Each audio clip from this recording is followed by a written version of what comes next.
हम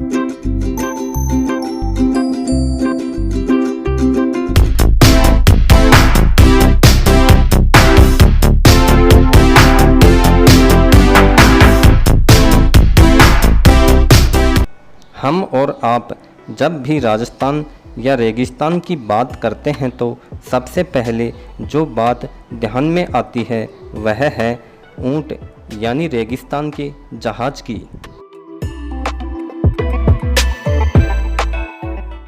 रेगिस्तान जहां पर इंसान और सामान्य गाड़ियां हार जाती हैं, वही ऊंट 65 किलोमीटर प्रति घंटे की रफ्तार से दौड़ता है। चिलचिलाती धूप में हमें हर 10 मिनट में पानी चाहिए होता है, वहीं ऊंट मज़े से अपनी पीठ पर बोझ लेकर चलता रहता है।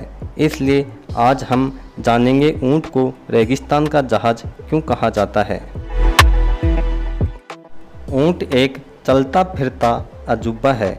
जैसे जैसे ऊंट बड़ा होता जाता है, उसके पास कई आश्चर्यजनक क्षमताएं आना शुरू हो जाती है, जिसकी वजह से इसे रेगिस्तान का जहाज कहा जाता है।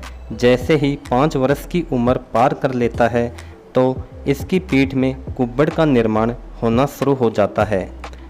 एक ऊंट एक बार में 100 से 150 लीटर पानी पी लेता है और रेगिस्तान की लंबी यात्रा पर निकल पड़ता है। ऊंट 7 फीट लंबा और 680 किलो का होता है। इन्हें रेगिस्तान में जीने की आदत है और इस वातावरण के हिसाब से इनकी भौहें 10 सेंटीमीटर लंबी होती हैं ताकि इनकी आंखों में रेत ना घुसे। ऊंट के पैर बहुत ही अनोखे होते हैं, जिसके कारण वे आसानी से रेत पर चल पाते हैं। यह जानवर अपने कुब्बड़ के लिए जाना जाता है। ऊंट की कुब्बड़ में फैट होता है। जब हमें खाना नहीं मिलता है तो इसी फैट से इसे ऊर्जा मिलती है। बिना खाना और पानी के एक ऊंट काफ़ी लंबे समय तक जीवित रह सकता है। कई जानवरों के शरीर में जब भी पानी 15% कम हो जाता है तो वो मरियल से हो जाते हैं, लेकिन एक ऊंट पानी की 25% कमी भी सहन कर लेता है। जब इन्हें पानी मिलता है तब ये करीब 150 लीटर पानी एक साथ में पी लेते हैं। रात के समय ऊंट के शरीर का तापमान लगभग 34 डिग्री सेल्सियस होता है और दिन के समय 41 डिग्री सेल्सियस होता है। ऊंट के दूध में बहुत सारा आयरन, विटामिन और मिनरल पाया जाता है। गाय के दूध से ज़्यादा ऊंट का दूध हमारे स्वास्थ्य के लिए अच्छा होता है, क्योंकि इसमें कम फैट पाया जाता है। एक घंटे में एक ऊंट 40 मील दौड़ सकता है। अपने आप को किसी भी खतरे से बचाने के लिए ये अपने चारों पैरों को लात मारने के लिए इस्तेमाल करते हैं। एक ऊंट का जीवन काल 40 से 50 साल तक होता है। ऊंट लेटकर सोते हैं। जब एक ऊंट के कुब्बड़ का फैट खत्म हो जाता है तो वह छोटा हो जाता है। खासकर कि वे लड़ाइयाँ जो रेगिस्तान में लड़ी जाती थी, राजा महाराजा ऊंट का इस्तेमाल करते थे।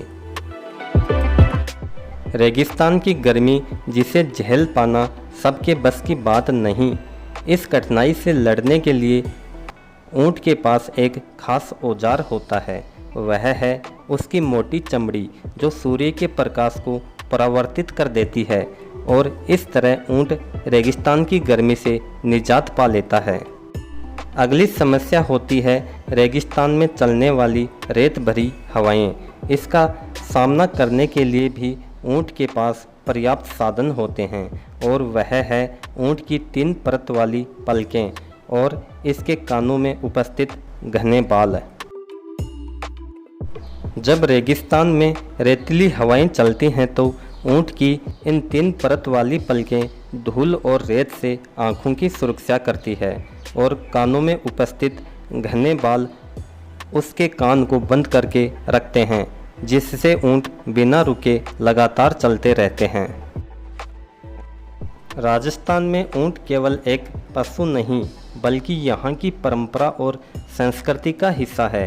ढोला मारू, पाबूजी, बाबा रामदेव, खिमवाजी और महेंद्र मूमल जैसे लोकगीत तो ऊँटों को आधार मानकर रचे गए हैं। राजस्थानी काव्य और पहेलियों में भी ऊँटों का अहम स्थान देखने को मिलता है। लेकिन अब राजस्थान की यह आन बान और शान संकट में है। मशीनी युग में अनुपयोगी साबित होने के चलते रेगिस्तान का जहाज कहे जाने वाले ऊँट का कुनबा लगातार कम होता जा रहा है। वास्तव में ऊँट अपने डील डोल की खूबियों की बदौलत ऐसे वातावरण को आसानी से सह लेते हैं और वहाँ के जनजीवन का मुख्य ट्रांसपोर्ट भी है। ऊँट पानी के जहाज की तरह रेतीले सैलाब और टीलों पर आसानी से चल सकते हैं। यही कारण है कि उन्हें रेगिस्तान का जहाज भी कहा जाता है। एक ऊँट औसतन 40-45 वर्ष तक जिंदा रह सकता है। एक वयस्क ऊँट तकरीबन 7 फीट लंबा होता है। उसका वजन 450 से 650 किलोग्राम तक होता है। ऊँट अपनी पीठ पर 150 से 300 किलोग्राम वजन उठा सकता है। कुछ लोगों का मानना है कि ऊँट अपनी कुब्बड़ में पानी जमा करके रखता है, जो सरासर गलत है। वास्तव में ऊँट के कुब्बड़ में फैट जमा रहती है। जब उन्हें रेगिस्तान में कई दिनों तक खाना पानी नहीं मिलता, तब कुब्बड़ में जमा फैट ही उन्हें ऊर्जा प्रदान करता है। जैसे जैसे यह फैट ख़त्म होता जाता है, वैसे वैसे ऊँट का कुब्बड़ काफ़ी छोटा हो जाता है और एक तरफ झुक जाता है। लेकिन जब ऊँट भरपेट भोजन या पानी पी लेता है तो झुका हुआ यह कुब्बड़ फिर से बड़ा होने लगता है। राजस्थान की आन बान और शान कहा जाने वाला रेगिस्तान का जहाज ऊँट अब राजस्थान से ही लुप्त होने लगा है। देश भर के 70% ऊँट अकेले राजस्थान में पाए जाते हैं। तेज़ी से घट रहे हैं ऊँट और उन्हें पालने वाले। ऊँट ऐसा पशु है जो रेगिस्तान क्षेत्र के लिए सबसे ज़्यादा महत्वपूर्ण है। चाहे सीमा पर रेत के धोरों में पहरा देने के लिए सीमा सुरक्षा बल द्वारा उपयोग लिया जा रहा हो या चाहे खेतों में हल चलाने एवं माल ढोने के लिए काम में लिया जाता हो। इसके साथ कैमल सफारी में भी ऊँट का बहुतायत से उपयोग किया जाता रहा है। कम पानी में अधिक दिनों तक जीने वाले इस पशु का दिनों दिन कम होना चिंता का विषय है। ऊँटों की संख्या में कमी आने का मुख्य कारण लोगों का रुझान कम होना है। पहले जहां खेती माल ढुलाई में ऊँटों का उपयोग किया जाता था, वहां आज मशीनरी का उपयोग होने लगा है। जब उपयोग खत्म होने लगा तो किसानों ने ऊँट पालने में रुझान दिखाना बंद कर दिया। इसी के कारण तस्करी को बढ़ावा मिला। प्रदेश में ऊँटों की तस्करी करने वालों में ज़्यादातर हरियाणा के तस्कर हैं। वे उन्हें राज्य से बाहर ले जा रहे हैं और वहां ऊँटों को काटा जा रहा है। आज भी दिल्ली में होने वाली 26 जनवरी की परेड में ऊँटों की कदम ताल सर्वाधिक तालियां बटोरती है। पर यह भी सही है कि ताली बजाने वाले इन हाथों को रेगिस्तान के जहाज़ को बचाने के लिए किसी सार्थक पहल करने की ज़रूरत है।